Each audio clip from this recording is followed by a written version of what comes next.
Boa noite a todos.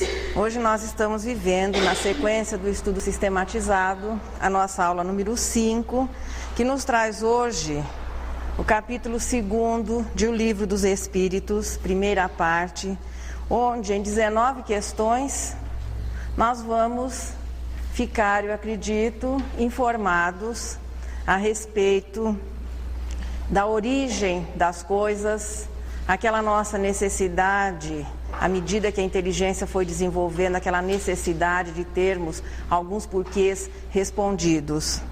Já que observar, pesquisar, descobrir é um indício seguro de desenvolvimento intelectual. E é nessa parte do Livro dos Espíritos que a equipe do Espírito de Verdade, através da organização, da codificação de Kardec, veio nos respondendo algumas das perguntas assim muito urgentes. O princípio das coisas, como surgiria o homem, como surgiram os corpos celestes, como surgiu o universo, enfim.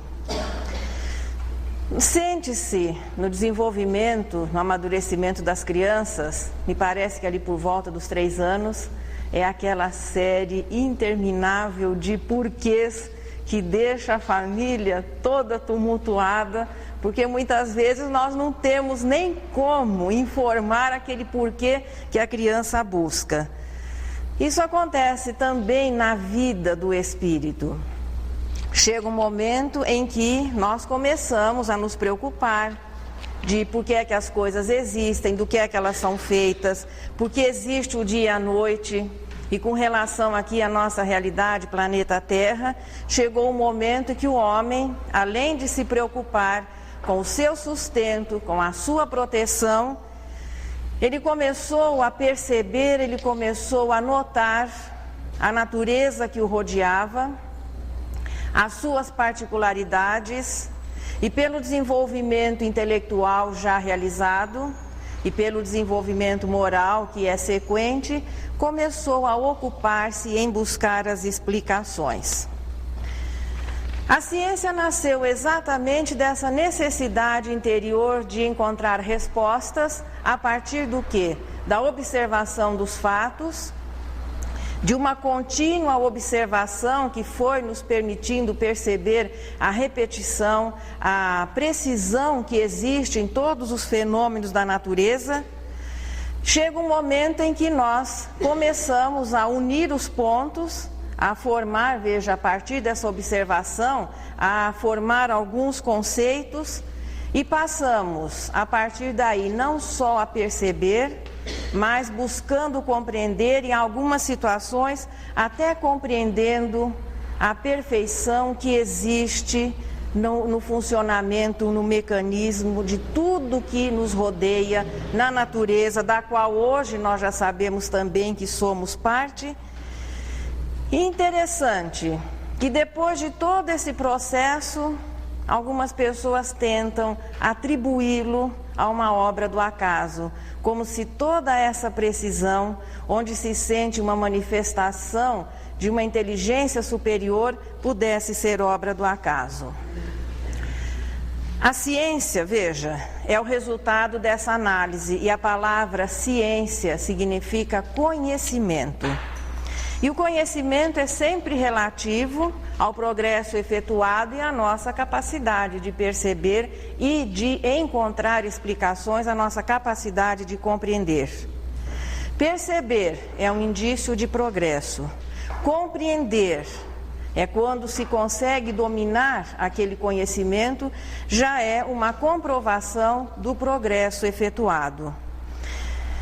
Mas como as nossas observações e a compreensão, ela é sempre relativa ao coeficiente intelectual que se tem, e quando nós dizemos intelectual, à medida que o progresso vai sendo efetuado, nós podemos considerá-lo assim, o coeficiente moral. É aquilo que nós sabemos, as nossas experiências, que acaba se transformando, veja, na bagagem, aquilo que nós somos. Essa é a nossa capacidade de perceber, essa é a nossa capacidade de compreender, é o resultado de todo um longo processo evolutivo, mas que de início nem sempre oferecia, veja, a dificuldade das observações, dos recursos, as limitações pelo pouco progresso realizado, faziam com que, das observações, nem sempre chegássemos a conclusões corretas.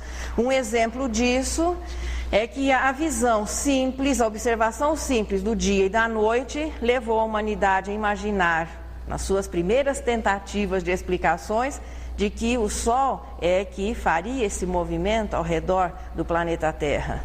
Posteriormente, à medida que os recursos foram surgindo, à medida que nós fomos desenvolvendo a nossa capacidade, o heliocentrismo foi a correção necessária. O véu vai se erguendo, informam os espíritos aqui na resposta número 18, à medida que o homem vai progredindo e à medida que ele amplia a sua capacidade de observação, de análise, naturalmente a sua capacidade de compreender, e a ciência vai, de etapas em etapas, revelando a existência das leis que presidem a todos os fenômenos.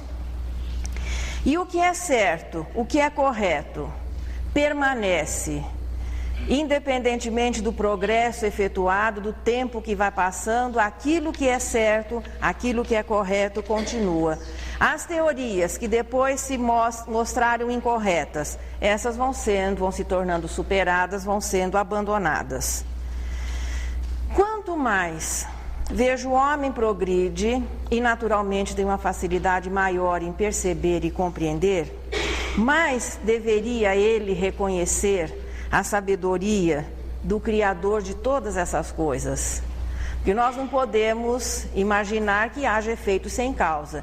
E se o efeito é inteligente, é coerente, a causa naturalmente terá que sê-lo. E essas explicações infantis que muitas vezes ainda encontramos no dia de hoje, o nada e o acaso como explicação para o tudo e para um tudo perfeitamente organizado, é decorrência não só da nossa ignorância, o nosso desconhecimento, mas ainda aquele entorpecimento que as imperfeições oferecem. É o orgulho e o egoísmo que impede o homem de enxergar que acima da nossa inteligência relativa e no momento ainda rudimentar, existe a inteligência das inteligências, que é Deus. Qual seria o limite da pesquisa científica? Parece que hoje existe uma preocupação na área da ciência com relação a estabelecer determinados limites. Ou a humanidade, possivelmente, às vezes, poderia se comprometer criando algumas coisas ou enveredando por um caminho tortuoso, fora da ética, fora da moral. Mas com relação a Deus, qual é o limite da pesquisa? É o da percepção e o da compreensão. A medida é como se veja, o cenário que nós vivemos hoje, ele existe há bilhões de anos. Só que nós começamos a enxergar no decorrer desses milênios coisas que nós não víamos há 500 anos atrás, hoje estamos percebendo. Mais ou menos como quando se vai a um supermercado. Se perguntar para uma criança o que é que existe dentro do supermercado, possivelmente a resposta vai ser chocolate, sorvete, bala, bolacha, biscoito. São seus interesses. O que é que ela enxerga no supermercado? São esses objetos, são essas coisas que ela busca no supermercado. Para o adulto, embora ele faça uma força danada para passar ao largo das gôndolas de chocolate, bala, biscoito, mas ele tem um objetivo. Ele sabe que lá ele vai buscar o abastecimento da família. Assim é com relação à nossa percepção.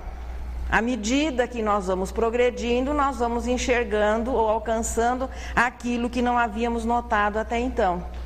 Tem a observação, a pesquisa leva à comprovação. Isto é a ciência e é a nossa parte. Essa é a parte, é a responsabilidade do homem. A contribuição divina. Deus não nos ajuda, não dá um empurrãozinho assim para nós enxergarmos um pouco melhor? Naturalmente, através da inspiração. Veja, a inspiração é aquela comunicação através do pensamento. Aquele que busca, naturalmente o seu pensamento vai se harmonizar com outras mentes empenhadas no mesmo trabalho, e o seu trabalho cresce, vai tornando ganha um realce maior. E através da revelação, que é aquela intervenção direta dos espíritos, instruindo diretamente a humanidade em nome de Deus, mas que se restringe mais ao aspecto moral, ao aspecto filosófico, já que se os espíritos viessem nos revelar segredos da natureza, nos viessem trazer fórmulas preparadas de determinados remédios, tenhamos certeza que a especulação existiria em grande escala. As revelações de ordem moral não comprometem, porque moral é o discernimento do bem e do mal, e isso não tem como o indivíduo especular com o bem.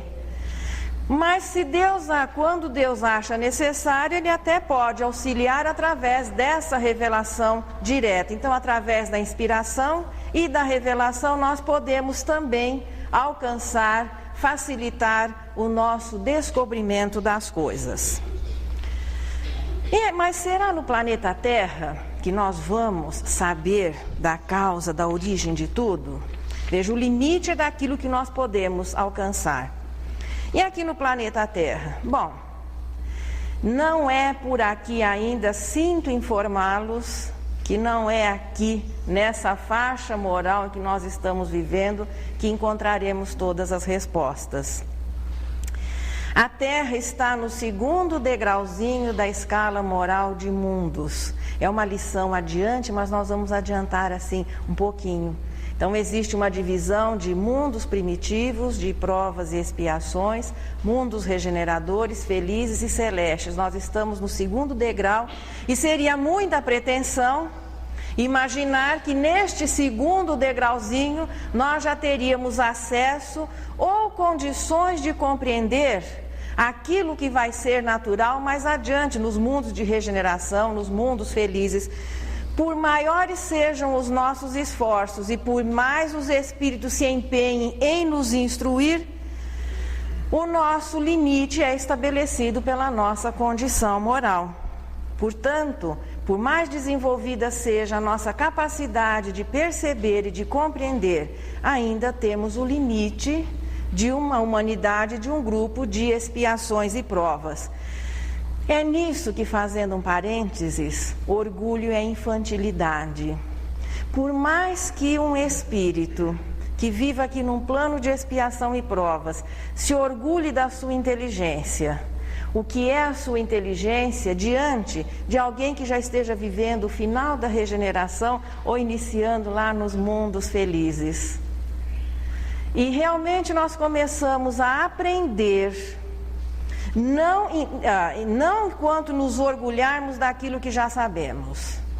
O que caracteriza o início do aprendizado é quando se toma consciência do quanto nos falta ainda aprender.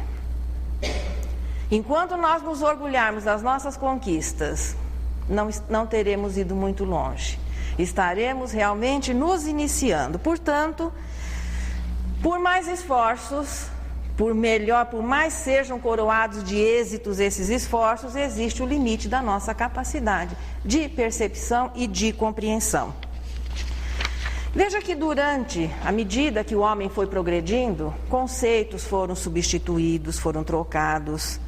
Não há muito tempo, a ciência nos informava que tudo que existia na natureza era formado por 4 elementos: a água, a terra, o ar e o fogo. Hoje, passaram-se o quê? Alguns séculos. E nós já sabemos que o que existem são 110 elementos conhecidos que formam toda a natureza terrestre. Veja que no futuro, qual será o conceito de matéria, o conceito desses elementos? Possivelmente um conceito de matéria que comece a tomar uma independência dos limites estabelecidos pela ponderabilidade, ou então um novo conceito de ponderabilidade. Quem é que sabe? Porque a cada dia vai se descobrindo À medida que se amplia a nossa capacidade de perceber e que os recursos vão se tornando melhores, nós vamos descobrindo que aquela marquinha que estabelecia um limite está sempre um pouquinho adiante. E todas as pessoas que tiveram a infelicidade de se julgarem porta-vozes ou portadoras da última palavra com relação ao conhecimento, ou seja, a ciência, estas, depois de passado pouco tempo, foram forçadas a compreender que não estavam dando a última palavra, muito pelo contrário, estavam muito mal balbuciando as primeiras. Porque não temos como considerar, veja, à luz da doutrina espírita, sequer imaginar a última palavra a nível de um planeta de expiações e provas. Em verdade, nós não saímos sequer do terreninho aqui do planeta Terra. O pessoal deu uma voltinha aí na Lua, deu uns passos, mas a Lua é o quintalzinho do planeta Terra. Afora isso, nós ainda não conseguimos um alcance maior com relação a pesquisas de ordem material. Portanto, nós estamos muito longe de última palavra. Nós estamos exatamente começando a soletrar as primeiras. Veja que se a percepção identifica capacidade intelectual, para que ela possa existir, o homem precisa dos seus sentidos, que é através dele que ele começa a perceber, a sentir a natureza que o rodeia. E os nossos sentidos são a visão, o tato, o olfato, o paladar. Visão, audição, tato, paladar, olfato. Eu não esqueci de nenhum. A tecnologia foi desenvolvendo instrumentos que permitiram ampliar essa capacidade. Mas tudo dentro ainda de uma linha de percepção material, ou seja, no domínio do ponderável. Evidentemente que se os nossos sentidos nos fazem perceber a faixa correspondente, porque nós temos uma faixa de visão, nós temos uma faixa de audição, os nossos sentidos nos permitem receber as impressões do mundo que nos rodeia. Os aparelhos, sendo uma extensão destes, também estão limitados a essa faixa da ponderabilidade. Veja que logo, o que é que foi em primeiro lugar percebido? Acredito que a primeira percepção da existência da matéria e da ponderabilidade é quando o homem das cavernas tropeçou numa pedra. Ele notou que aquilo era bem concreto. Então nós começamos a perceber o mundo que nos rodeia através dos sentidos e exatamente percebendo o quê? A matéria. Matéria ocupa lugar no espaço, tem massa. Partindo-se dessas duas características, o conceito de matéria foi sendo estabelecido.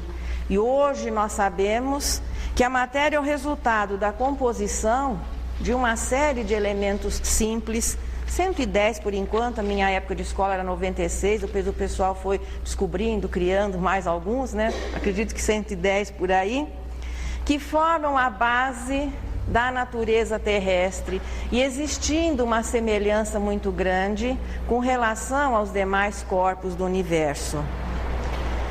São chamados elementos simples por formarem a base da composição material e nós os conhecemos: hidrogênio, oxigênio, alumínio, ferro, cálcio, sódio, manganês, ouro, prata, fósforo e vai por aí afora, que combinando-se e recombinando-se formam, segundo Emmanuel, ele afirma isso lá no livro A Caminho da Luz, as 500.000 substâncias que formam o nosso cenário terrestre. A ciência define a matéria através dos elementos que a constituem e sendo, veja, considerado o universo apenas no seu aspecto material. A matéria, que partindo de um elemento único já existe essa informação hoje, já depois se apresenta nesse desenvolvimento de 110 elementos, multiplica-se nas 500.000 substâncias conhecidas, mas a ciência, por enquanto, tem recursos apenas para considerar o universo a partir da existência da matéria. É aquilo que tem massa e ocupa lugar no espaço. O que é que o Espiritismo nos informa acerca do mesmo assunto? O conceito espírita de universo já é bem mais avançado. Então, nós temos uma informação de que existe o universo no seu aspecto material e o universo no seu aspecto espiritual. Já começou a complicar, temos dois, não é um só. Só que a ciência considera a partir da matéria e a doutrina espírita considera a partir do princípio espiritual. Existem, portanto, dois elementos, segundo a informação espírita, dois elementos constituintes do universo: espírito e matéria, e nessa ordem de importância. É o que os espíritos nos informaram lá na resposta número 27. E, acima de tudo, como causa anterior, como causa primeira, Deus. Nós temos, portanto, olha, muito importante anotarem isso, cai sempre no vestibular. Então é bom deixar guardadinho que no vestibular para angelitude vai ter que preencher direitinho, e eles não ficam só no X, não, eles pedem dissertação também. Então é bom a gente ficar bem por dentro, se inteirar bem do assunto para não ser reprovado. Existem, portanto, dois elementos, espírito e matéria, que constituem, a partir de Deus como causa, espírito e matéria, os princípios. Então, os princípios que dão origem a tudo: Deus, espírito e matéria. Os espíritos definiram a matéria de uma maneira diferente do que aquela que a ciência, da definição científica. Na resposta 22, os espíritos disseram o seguinte: é um instrumento de que se serve o espírito, e não a matéria apenas como sendo alguma coisa que tenha massa e que ocupe um lugar no espaço. Matéria e espírito são distintos uns dos outros, mas convivem em harmonia, já que a matéria precisa do espírito em primeiro lugar para que possa organizar-se, e o espírito precisa da matéria para que ele possa progredir. Portanto, existe uma convivência harmoniosa de dois elementos que, de uma certa maneira, são assim refratários, mas que convivem em harmonia a partir do momento que exista algo que estabeleça uma ligação. Uma das importantes criações da matéria é o corpo humano, que é um modelo de precisão, que é um modelo de beleza, e não estamos nos referindo apenas à harmonia das formas, mas o funcionamento dos órgãos, de todos os detalhes, dos átomos que formam as moléculas, as células, os órgãos, os sistemas, o corpo em si, a maneira como ele responde e atende às necessidades do espírito, de maneira nenhuma sendo responsável ou culpado pelos problemas de ordem moral ou pelos vícios ou pelas paixões que lhe imprima o espírito nessa situação, até prejudicando-o. Mas o corpo é um instrumento perfeito de que se serve o espírito para que ele possa progredir. Mas o corpo não é a mais importante criação da matéria. Dissemos que é uma importante criação, como os corpos de todos os seres que formam a natureza. E o espírito? Aqui na resposta 25ª, a equipe do Espírito de Verdade definiu o espírito como princípio inteligente do universo. Aqui não se está tratando de espírito individualidade moral ainda, mas espírito como elemento constituinte. Se a ponderabilidade é uma das características da matéria, a inteligência é um atributo do elemento espiritual. O corpo, o nosso corpo, é formado dos mesmos elementos que formam tudo mais na natureza. Então, tudo que existe aqui na natureza terrestre, especificando, é formado a partir daqueles 110 elementos: oxigênio, hidrogênio, azoto, carbono, sódio, cálcio, magnésio, ouro, prata, e vai por aí afora naquela sequência. A individualização desses elementos é o corpo que nos serve agora. A individualização dos nossos elementos forma o revestimento dos seres da planta, e a agregação desses elementos forma o reino mineral. Individualizados, temporariamente respondendo, veja, a administração do espírito está ao nosso corpo, mas o espírito é a individualização do princípio espiritual. Esse assunto vai ser melhor desenvolvido lá na segunda parte do livro dos Espíritos. Então, da individualização do princípio espiritual ou princípio inteligente, surgiria o espírito. Simples e ignorante nas suas primeiras expressões, que vai conviver intimamente com a matéria desde as suas primeiras expressões também, para chegar àquele complexo que hoje é o ser humano, formado não de cabeça, tronco e membros, espírito, perispírito e corpo. Portanto, é muito bom gravar também, costuma cair no vestibular, que o espírito é a individualização do princípio inteligente. A partir daí, sim, a individualidade moral. Espírito e matéria, veja que são os dois extremos de uma situação. Mas Deus já dispôs de maneira que fosse necessário a convivência e a harmonia dos dois, para que a matéria pudesse organizar-se e o espírito pudesse progredir. Para que eles possam conviver harmoniosamente, para que a matéria pudesse organizar-se nos seus elementos, houve necessidade de um elemento intermediário, a que os espíritos deram o nome de fluido universal.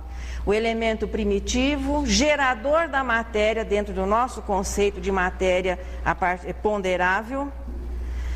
Mas nessa fase, nesse estágio de fluido, imperceptível aos nossos sentidos, imperceptível ainda aos aparelhos que são, no momento, o prolongamento, a ampliação dos nossos sentidos. As propriedades que fazem com que a matéria se diferencie nesses elementos com características particulares são decorrência das múltiplas transformações por que pode passar o fluido universal. Veja que Deus, tudo que é divino é muito simples. Deus é um só, a única lei é o amor. O universo material, nas suas múltiplas expressões, é o resultado da transformação de um único elemento inicial, coisa que a ciência hoje não desconhece, tanto que a palavra universo significa a variedade de diversificação de um único elemento. Nesse estado de fluido, ele não é perceptível aos sentidos físicos. E é nesse estado que ele dará origem ao princípio vital, que é um capítulo também na sequência desse nosso estudo, sendo já a essa altura considerado pelos espíritos como matéria, pela ciência ainda não. E é nesse estado que o fluido universal dá origem ao princípio vital, que é o elemento constituinte do perispírito, que é o elemento de ligação entre o espírito e o corpo, de modo que o espírito possa conviver, possa dirigir, possa receber as impressões, já que espírito e matéria são incompatíveis, mas através do perispírito, através do princípio vital, através do fluido universal, espírito e matéria podem conviver harmoniosamente. Parece, voltando um pouquinho, que a mais importante criação da matéria não é o corpo, mas sim o perispírito. Então a matéria ainda no estado de fluido é o elemento constituinte do perispírito, que é o revestimento natural do espírito, considerado pelos espíritos matéria. Portanto, a mais importante obra criada, organizada pela matéria, é exatamente o perispírito. O que os espíritos afirmam aqui é que não existe o vazio, que não existe o vácuo nesse espaço infinito.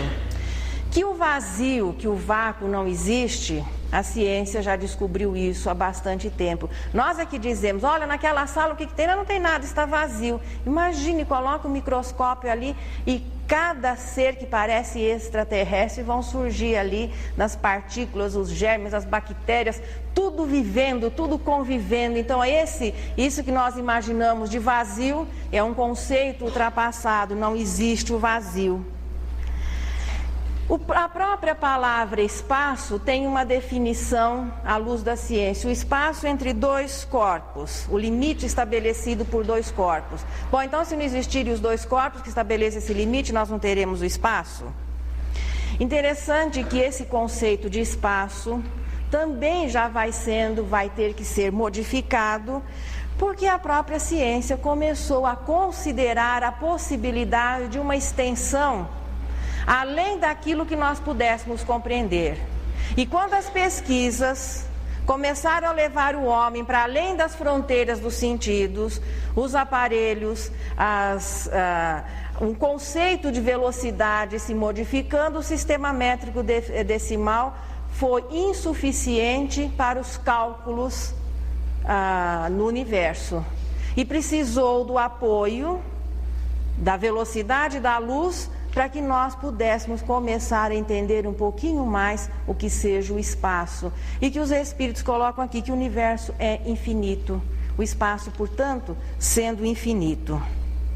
Aí vem a história de infinito. Infinito e eterno são duas coisas que particularmente eu acho muito difíceis. Nem vou, claro, me arvorar em dizer compreender. Mas de conseguir assim perceber um pouquinho ou tentar algum tipo de definição. O nosso raciocínio é muito limitado. Então nós entendemos aquilo que tocamos, que podemos dimensionar, e com relação ao espaço nós não podemos fazer isso. Então nós vamos buscar lá na Gênese. A Gênese é o livro que amplia, veja, é o livro tirado dessa primeira parte de O Livro dos Espíritos. Galileu ali nos dá um exemplo para a nossa ideia, assim, para que a gente pudesse entender um pouquinho melhor. Não sei se ajuda ou se atrapalha, mas em todo caso ele nos diz o seguinte: que se viajássemos a velocidade do relâmpago, hoje traduzindo por velocidade da luz, ou seja, 300 mil quilômetros por segundo, e fizéssemos isso assim sequentemente, minutos, horas, dias, anos, séculos, milênios, e que esse ritmo fosse mantido, essa velocidade sempre adiante à velocidade da luz, não teríamos sequer dado um passo com relação àquilo que seja o infinito. E o que é que nós iríamos encontrar? A mesma sequência de sempre: corpos celestes, estrelas, planetas, galáxias. E ele dá uma visão assim, isso incessantemente. Não encontraríamos o fim do infinito. E o que é que preenche todo esse espaço? Os espíritos nos informam que é o fluido universal. Até então, sem nenhuma referência, veja, a ciência ainda não havia dado nenhuma referência da possibilidade ou do reconhecimento da existência desse fluido. Mas, recentemente, foram publicadas algumas notícias que já existe um conceito de que há uma matéria num estado assim particularizado que não reflete a luz e que, ao que tudo indica, preenche o espaço infinitamente. Parece que estamos começando a falar da mesma coisa. O fluido universal preenche todo o espaço infinitamente. E a ciência agora parece haver encontrado a matéria num estado em que ela não era perceptível, porque não refletia a nossa luz, mas que é um elemento que preenche infinitamente o espaço. E veja, o conceito de infinito à luz da doutrina espírita é um pouco maior, é um pouco mais infinito, me permitam a expressão. Porque quando a ciência fala em infinito, é o conceito do universo material. Aplica-se ao universo material essa ideia de infinito, viajando-se à velocidade da luz, sequentemente não teríamos dado um passo. Mas os espíritos nos informam a existência do aspecto espiritual do universo, domínio do princípio inteligente, do princípio espiritual, que vai dar origem ao espírito, veja, a individualidade moral, que une-se à matéria através do elemento no estado de fluido, para que o homem possa existir e a alma progredir. Os espíritos, na resposta 36, dizem que o espaço é preenchido por uma matéria imperceptível aos sentidos e aos instrumentos. Possivelmente possa ser agora essa teoria que vem surgindo. As primeiras é a percepção primeira da existência deste fluido que preenche o espaço infinitamente. Só a nível de fixação, porque nós não vamos nos estender, a nossa proposta é trazer aos companheiros aquilo que o capítulo do livro nos oferece. E parece que está todo mundo assim, meio com a respiração suspensa. Durante a semana, a gente volta outra vez lá nos elementos gerais do universo, pega as apostilas ou os nossos livros de estudo, pega a apostila do filho mesmo, dá uma revisão. Vai ficar muito mais fácil a compreensão, porque embora esse início do livro dos Espíritos exija às vezes um pouquinho de conhecimento, de recursos, acredito assim que até um nível da 8ª série. Mas são conceitos avançadíssimos. Não há como a ciência divergir da religião como tem acontecido até então. Por que não pode existir divergência entre ciência e religião? Por um raciocínio muito simples que Kardec nos traz na Gênese, no comecinho da Gênese. Quem é que fez as leis que regem a matéria em todas as suas expressões, as leis que regem o universo? Não foi Deus? A ciência, portanto, descobre o quê?